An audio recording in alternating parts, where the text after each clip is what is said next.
अच्छा, हर आदमी यही कहता है ना, मुझे ज़िंदगी में तरक्की करनी है। आपको भी करनी होगी, सबको करनी है। तरक्की के आप जितने एलिमेंट्स गिना सकती हैं, सब एलिमेंट्स में कंजम्पशन शामिल है। आपके लिए तरक्की का मतलब होता है अब मैं पहले से ज़्यादा कंज्यूम कर पा रही हूँ। मछली के लिए तरक्की की परिभाषा ये नहीं हो सकती कि उसको रेगिस्तान में बहुत बड़ा महल बना के दे दिया गया। ज़्यादा नहीं, 10, 20, 30 साल बाद ही इतिहास तुमसे बहुत कड़ाई से और बहुत क्रोध के साथ सवाल पूछेगा कि सन 2025 में तुम क्या कर रहे थे जब पृथ्वी जल रही थी, और तुम्हारे पास कोई जवाब नहीं होगा।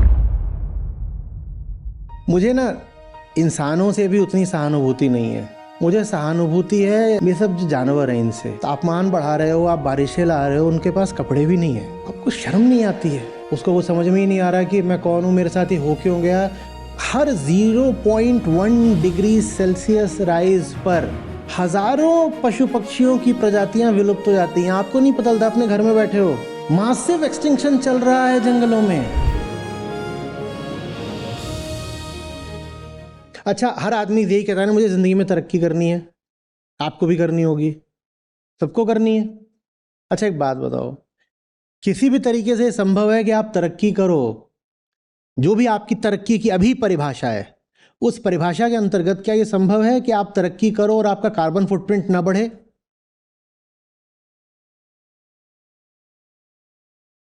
आपने भी तरक्की करी होगी, पूरा मध्यम वर्ग तरक्की कर रहा है। पिछले 20 साल में आपके घर में भी तरक्की आई होगी। पहले घरों में स्कूटर होता था, अब स्कूटर की जगह कार आ गई है। इतनी तरक्की तो सभी घरों में आ रही है, आई है। तो 20 साल पहले आपके घर से जो कुल कार्बन एमिशन होता था, अब उससे ज्यादा होता है कि कम होता है? ज्यादा होता है। हाँ, और ये जो तरक्की की परिभाषा है ना, ये आपने खुद नहीं जानी है, ये आपके मन में ठूसी गई है कि यही तरक्की है। आपके लिए गौर से देखिएगा, खुद खुद परख के देखिएगा। तरक्की के आप जितने एलिमेंट्स गिना सकती हैं, उन सब एलिमेंट्स में कंजम्पशन शामिल है। और आप अगर कंजम्पशन करोगे तो कोई दूसरा होगा जो प्रोडक्शन कर रहा है और अपनी जेब भर रहा है। आपके लिए तरक्की का मतलब होता है अब मैं पहले से ज़्यादा कंज्यूम कर पा रही हूँ। ये डेफिनेशन आपके भीतर डाली गई है, इम्प्लांट करी गई है। क्योंकि जब ये डेफिनेशन डाली जाएगी तभी तो किसी का माल बिकेगा, और जितना उसका माल बिकेगा उतना वो और निरंकुश हो करके पृथ्वी को बर्बाद करेगा।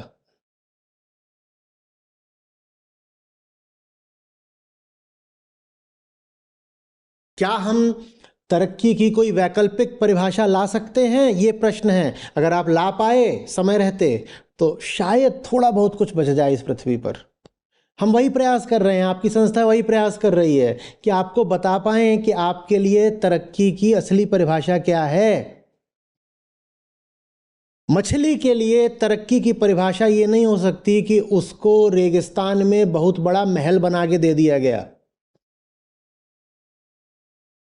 नहीं, मछली के लिए तरक्की की परिभाषा हो सकती कि उसको पहाड़ों पर अब दौड़ने के लिए एक बड़ी साफ जगह दी गई है।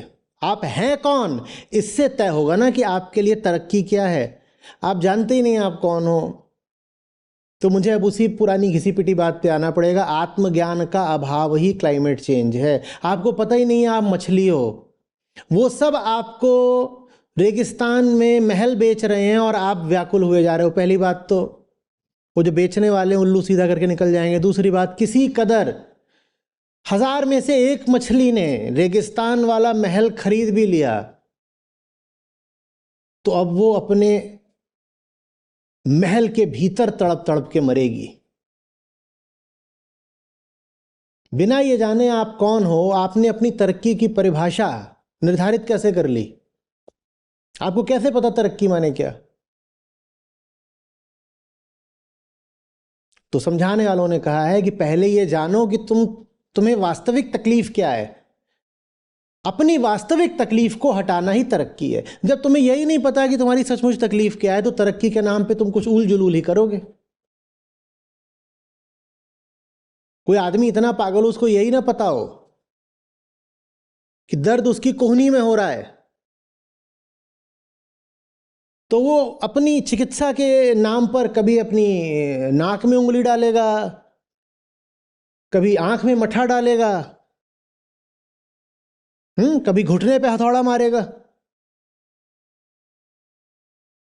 तुम्हारी वास्तविक तकलीफ क्या है ये समझो और फिर तरक्की करो। और तरक्की का तब अर्थ होता है अपनी असली तकलीफ को हटाना। मछली की वास्तविक तकलीफ ये थी कि पानी गंदा हो रहा था, पर उसको पता ही नहीं कि मैं कौन हूं, मैं मछली हूं। ना उसको ये पता कि उसकी असली तकलीफ क्या है। उसको किसी ने आकर के रेगिस्तान में महल बेच दिया और उसने खरीद भी लिया और जिंदगी भर की वो पूंजी लुटा बैठी और अब जाकर के वो तड़प तड़प के वहां बालू पर मर रही है। ये हमारी कहानी है, ये क्लाइमेट चेंज की कहानी है।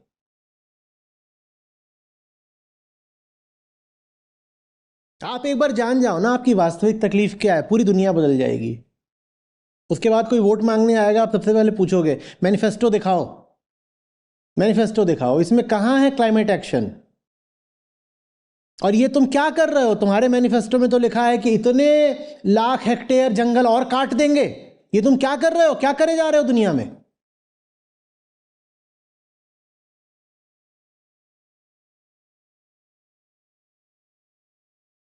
पर मछली को कोई आके बता देता है कि तू चमगादड़ है, मछली मान लेती है। मछलियों को आके बता देता है तू चील है, वो मान लेती है। हम वो मछलियां हैं।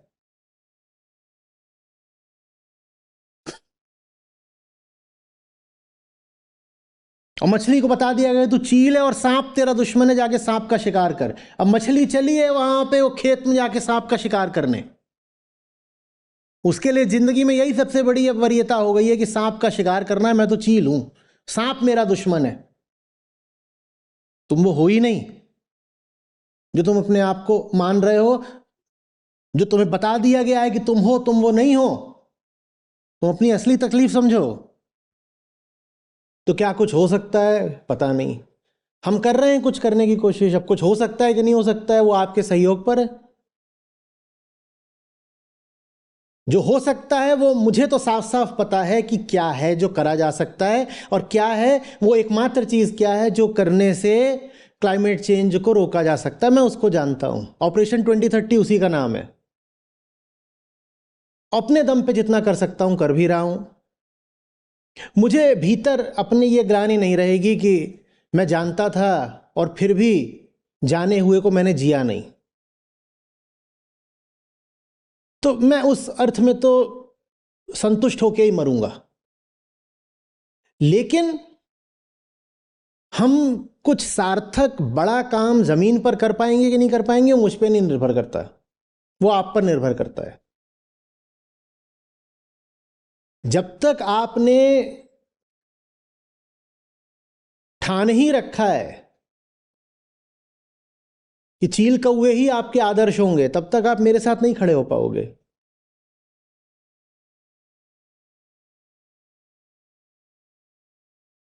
जब तक आप अपने परंपरागत अरमानों पर ही चलते रहोगे, तब तक आपको यही लगेगा कि ये तो आचार्य हमें हमारी अच्छी खुशहाल सपनौती जिंदगी से वंचित कर रहा है। आप समझ ही नहीं पाओगे कि आपके सपने आपके हैं ही नहीं। आपके सपने दूसरों द्वारा आपके ऊपर डाली गई जंजीरें हैं। मैं अगर आपको आपके सपनों की व्यर्थता दिखा रहा हूं तो मैं आपकी जंजीरें काट रहा हूं।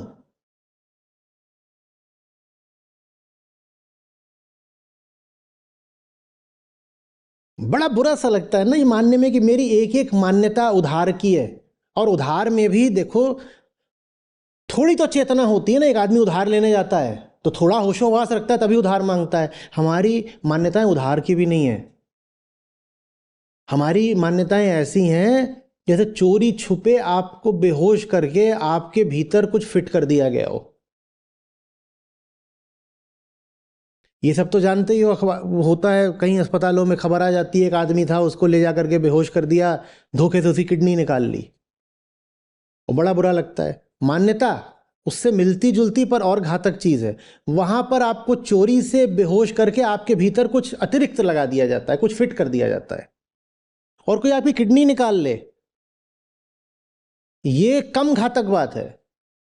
आपकी बेहोशी में कोई आपके भीतर मान्यता इम्प्लांट कर दे, आरोपित कर दे, वो ज्यादा खतरनाक बात है।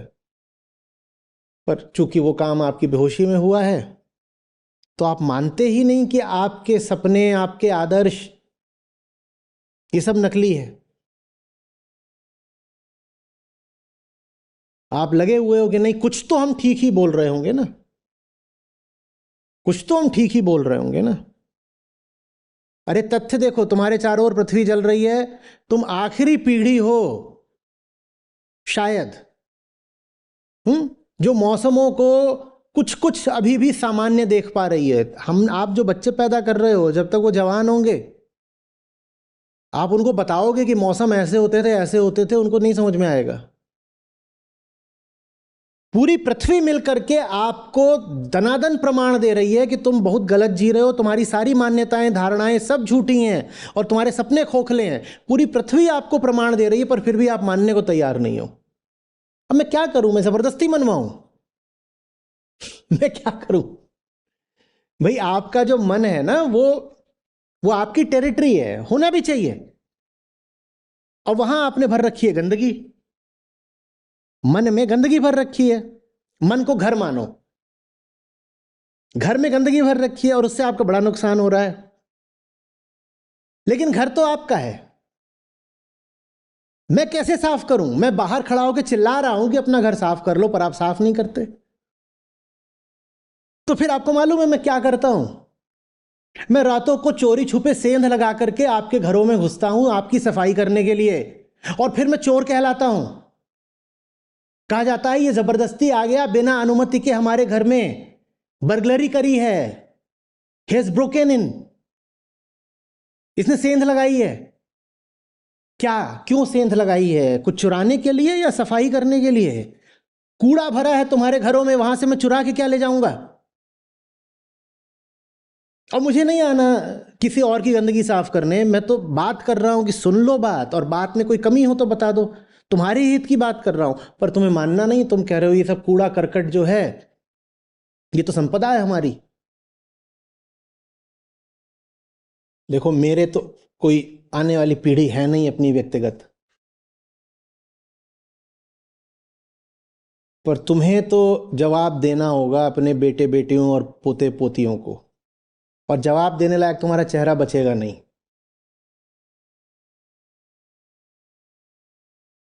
ज्यादा नहीं, 10 20 30 साल बाद ही इतिहास तुमसे बहुत कड़ाई से और बहुत क्रोध के साथ सवाल पूछेगा कि सन 2025 में तुम क्या कर रहे थे जब पृथ्वी जल रही थी, और तुम्हारे पास कोई जवाब नहीं होगा।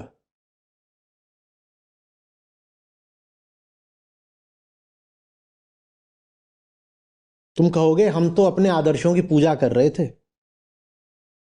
बाबा जी, नेताजी, सेठ जी, यही है त्रिपुटी, यही जिम्मेदार है।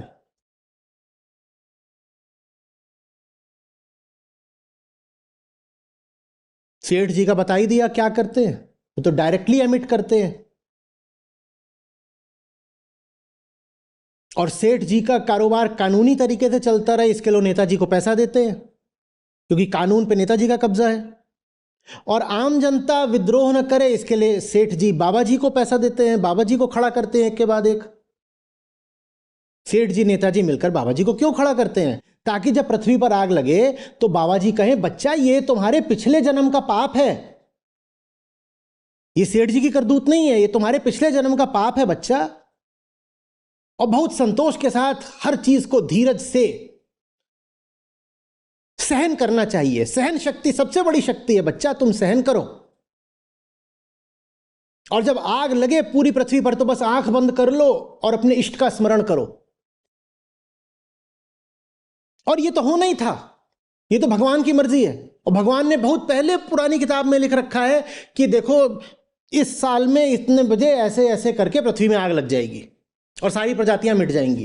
तुम्हारा कोई दोष नहीं है, ना नेताजी का ना सेठ जी का दोष है, किसी का कोई दोष नहीं है। ये तो प्रारब्ध की बात है, ये सब पहले से ही तय था, सब पुरानी पुस्तकों में लिखा हुआ है।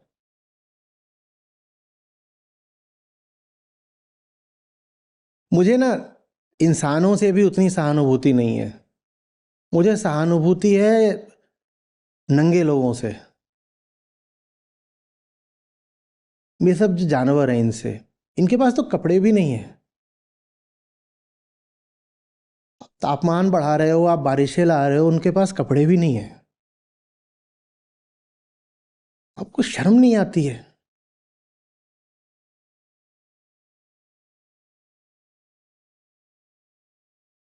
अभी गाय को एक मार गया बोस्थल के पास कोई, वो सड़क पर मर गई। उसका छोटा सा बच्चा, उसको तो दूध भी नहीं पीने दिया होगा पहले भी, तो इसीलिए बहुत कमज़ोर था। और वो मरी माँ को देखते वहाँ खड़ा है, 2 दिन से खड़ा हुआ है वहीं पे। वो माँ है, वो जहाँ उसको उठा भी ले गए तो भी वहीं खड़ा हुआ है, उसकी हड्डियाँ निकली हुई हैं। उसको दे रहे हैं खाने को, खा नहीं रहा। फिर संस्था के लोग गए, उसको मोटरसाइकिल पर उठा करके रख करके लेके आए हैं, अभी बोधस्थल के अंदर उसको रखा हुआ है। और उसकी फ़ोटो भेज रहे हैं, उसका मुंह देख रहा हूँ। उसको वो समझ में ही नहीं आ रहा कि मैं कौन हूँ, मेरे साथ ये हो क्यों गया, और ये इंसान मेरे साथ ऐसा क्यों कर रहे हैं। वो तो पैदा भी ज़बरदस्ती किया गया होगा। दूध के लिए बछिया बछड़े ज़बरदस्ती पैदा किए जाते हैं। जब ज़बरदस्ती कृत्रिम गर्भाधान से पैदा होंगे तभी तो फिर गाय दूध देगी। पहले तो तुमने उसको ज़बरदस्ती पैदा किया, उसकी माँ मार दी। उसको जब तक वो ज़िंदा था उसको दूध पीने नहीं दिया, क्योंकि वो दूध पी लेगा तो आपके घरों में चाय कैसे बनेगी। अब उसको ले आए हैं, उसको खिला भी रहे हैं तो खा नहीं रहा। उसको ज़बरदस्ती पकड़ पकड़ के उसके मुंह में ठूस रहे हैं, कुछ तो खा ले, मर ही जाएगा, इतना कमज़ोर है। आपको पता है हर 0.1 डिग्री सेल्सियस राइज पर हजारों पशु पक्षियों की प्रजातियां विलुप्त हो जाती हैं। आपको नहीं पता चलता, अपने घर में बैठे हो, उनका इकोसिस्टम तबाह हो गया। सिर्फ 0.1 डिग्री एवरेज टेम्परेचर राइज पर हजारों प्रजातियां एडिशनली खत्म हो गई। उन्हें खत्म करने के लिए थोड़ी कि आके उनको मारोगे तो ही खत्म होंगे। तुमने उनका घर खत्म कर दिया, वो खत्म हो गए ना, वो कहाँ रहेंगे, वो खत्म हो गए। आपको नहीं पता चलता, अपने घर में हो। मासिव एक्सटिंक्शन चल रहा है जंगलों में।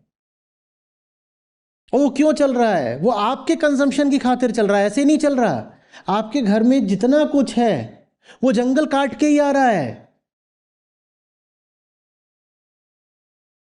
आपके पास पैसा आ जाता है, आप बोलते हो मेरे पास पैसा आ गया है तो अब तो मैं नॉनवेज खाऊंगी। दुनिया की 70% खेती इसलिए होती है ताकि बकरा, खासकर जो बीफ है, वो तैयार हो सके। वो सब बड़े जानवर होते हैं, उनको खिलाने के लिए बहुत ज़मीन लगती है, वो ज़मीन जंगल काट के आती है।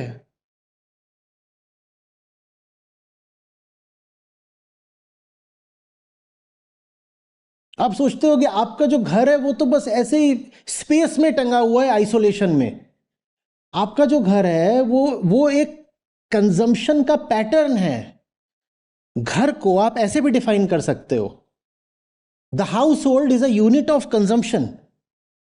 वो जो कंजम्पशन वो कहां से आ रहा है, आप पढ़े लिखे होकर भी सोचना नहीं चाहते। कहीं कोई प्राकृतिक आपदा आ जाती है, ठीक है, मनुष्यों को बचाने के लिए आर्मी पहुंच जाती है, डिजास्टर फोर्स पहुंच जाती है, हेलीकॉप्टर पहुंच जाते हैं। जंगलों में उनको बचाने के लिए कौन पहुंचेगा? जो जंगलों में करोड़ों खत्म हो गए इंसान की करतूत की वजह से। आप देखिएगा हमारी जितनी वैल्यूज हैं वो सब की सब कंजम्पशन को बढ़ावा देती हैं कि नहीं देती हैं, आप गौर से देखिएगा। जिसको हम कहते हैं ना कल्चरल वैल्यूज, उसमें ऊपर ऊपर भले ही कह दिया जाए संतोषम परमम सुखम, पर आप गौर से देखिएगा वहां जिन जिन बातों को एग्जॉल्ट किया जाता है, जिन जिन बातों को महत बताया जाता है, मूल्यवान बताया जाता है, वो सारी बातें कंजम्पशन को बढ़ाती हैं कि नहीं बढ़ाती हैं। आप महिला हैं, मुझे नहीं पता आप विवाहिता हैं कि नहीं है, पर आप ना हो तो आपके पीछे पड़ जाएंगे कि शादी करो, बच्चे पैदा करो। उसको बोला जाता है फुल नेस्ट मार्केटिंग की भाषा में। और जो फुल नेस्ट होता है ना, ये किसी भी मार्केटर की ड्रीम होता है। मियाँ बीवी जवान और 2 हैं बच्चे, और अब होगा दनादन कंजम्पशन। और बच्चा जो होता है वो तो खास तौर पे किसी भी मार्केटर के लिए बिल्कुल ऐसा होता है कि देखो लॉटरी लग गई। हमारी सारी जो वैल्यूज हैं, आप गौर करिएगा, मार्केट फ्रेंडली वैल्यूज हैं, माने कंजम्पशन फ्रेंडली, माने एमिशन फ्रेंडली। हमारी सारी वैल्यूज ही एमिशन फ्रेंडली हैं।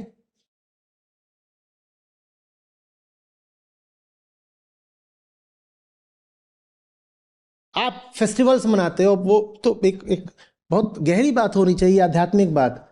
आपने देखा है फेस्टिवल का मतलब एमिशन होता है? आपने देखा है? जी। बस cultural, religious, social, all values are just emission friendly.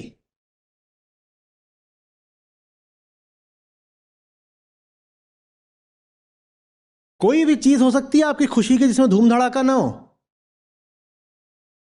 आपकी संस्था अध्यात्म के जरिए आपको एक एक सूक्ष्म आनंद सिखा रही है कि जिसमें धूम धड़क्का करने की बहुत जरूरत नहीं है, फिर भी मौज है। क्लाइमेट चेंज को यही चीज रोक सकती है बस, कि मुझे आनंदित होने के लिए तेल जलाने की जरूरत नहीं है।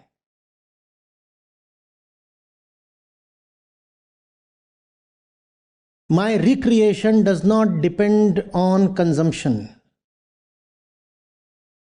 और फिर कह रहा हूं ये सब चीजें ना कि 2-4 बल्ब बंद कर दें और वो एसी है वो 4 स्टार की जगह 7 स्टार एसी ले लिया, या ईवी ले ली, ये अच्छी बातें हैं, पर इनसे बात बनेगी नहीं।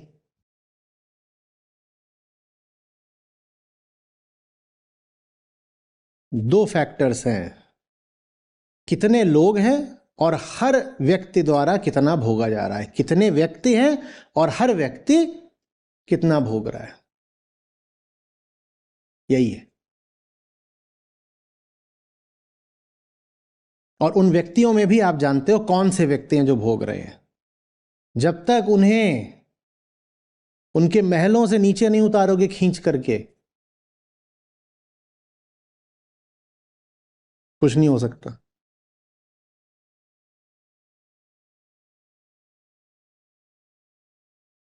मैंने पूछा था, मैंने कहा था ये जितने सेलिब्रिटी बन के घूमते हैं, ये कभी भी किसी भी मीडिया पर आए, नियम क्यों नहीं है कि ये मीडिया पर आए और इनके बगल में इनका कार्बन फुटप्रिंट कितना है ये प्रदर्शित होने लगे,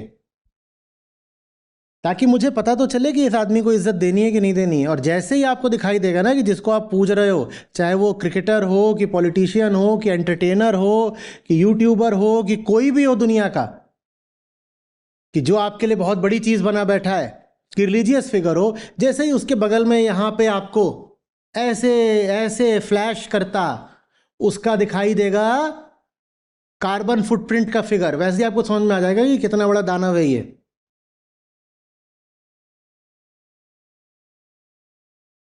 दानव वही है आज का जो पृथ्वी को बर्बाद कर रहा हो। दुर्गा सप्तशती में भी वही दानव थे जो पृथ्वी को बर्बाद कर रहे थे, और नहीं कोई दानव की परिभाषा है। आप चुनाव में नेताओं से अब लिखवाया जाता है अपने एसेट्स बताओ, चल अचल संपत्ति का ब्यौरा दें, ये भी लिखवाओ कि तुम्हारा कार्बन फुटप्रिंट कितना है। वोट देने से पहले पता होना चाहिए ना कि ये कितना बड़ा क्लाइमेट क्रिमिनल है जिसको मैं वोट दे रहा हूं। और इसकी जो पुरानी पॉलिसीज हैं उसमें कहीं भी कोई क्लाइमेट केयर शामिल है? तुम आज पहली बार वोट मांगने नहीं आए हो, तुमने पहले भी बहुत बार वोट मांगे हैं। दिखाओ कि तुम्हें जब जब वोट मिला तो तुमने क्लाइमेट का क्या किया। ये सब सार्वजनिक होना चाहिए।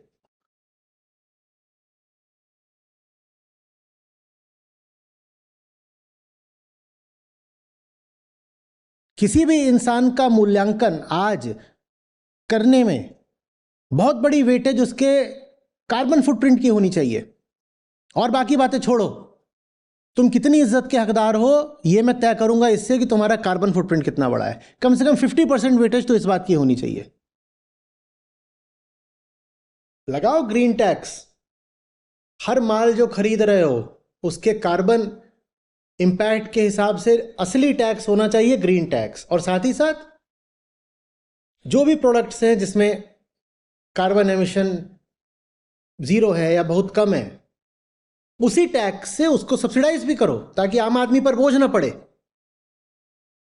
सबसे ज्यादा तो ग्रीन टैक्स लगेगा मांस पर, क्योंकि फॉसिल फ्यूल के बाद कार्बन डाइऑक्साइड एमिशन का सबसे बड़ा कारण एनिमल एग्रीकल्चर है।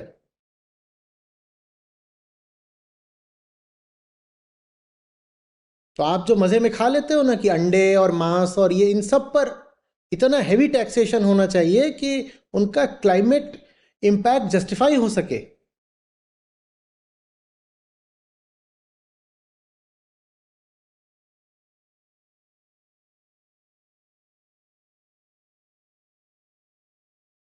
और ये कोई नया आइडिया नहीं है, ग्रीन टैक्स तो यूरोप में बहुत सारे देश लगा ही रहे हैं, वो चल रहा है ऑलरेडी। थोड़ी मैं बोलते ही जाऊंगा। और कुछ इसमें? जी आचार्य जी, इसका एक फॉलो अप क्वेश्चन था कि अभी जैसे आपने कार्बन फुटप्रिंट की बात कर रहे थे, तो अभी एक नासा ने, इसरो ने एक सैटेलाइट भी लॉन्च की है निसार करके। तो इस सैटेलाइट की खासियत ये बताई जा रही है कि अब जितना भी कार्बन एमिशन होगा उसका पर्टिकुलर एरिया से, पर्टिकुलर जैसे और भी इन डेप्थ में हमें पता चल जाएगा कि कितना एमिशन कहाँ पर हो रहा है, किस कंट्री में हो रहा है। तो क्या इससे कोई फायदा होगा? हाँ, फायदा तो होगा बिल्कुल। सूचना अगर आ रही है तो हमारे लिए झूठ बोलना थोड़ा और मुश्किल हो जाएगा। जब सूचना नहीं रहती, तथ्य नहीं रहते, तब व्हाट्सएप यूनिवर्सिटी चलती है। जब सीधी सीधी बिल्कुल सर्टिफाइड आपके सामने इंफॉर्मेशन मौजूद होगी तो झूठ बोलना थोड़ा मुश्किल होगा।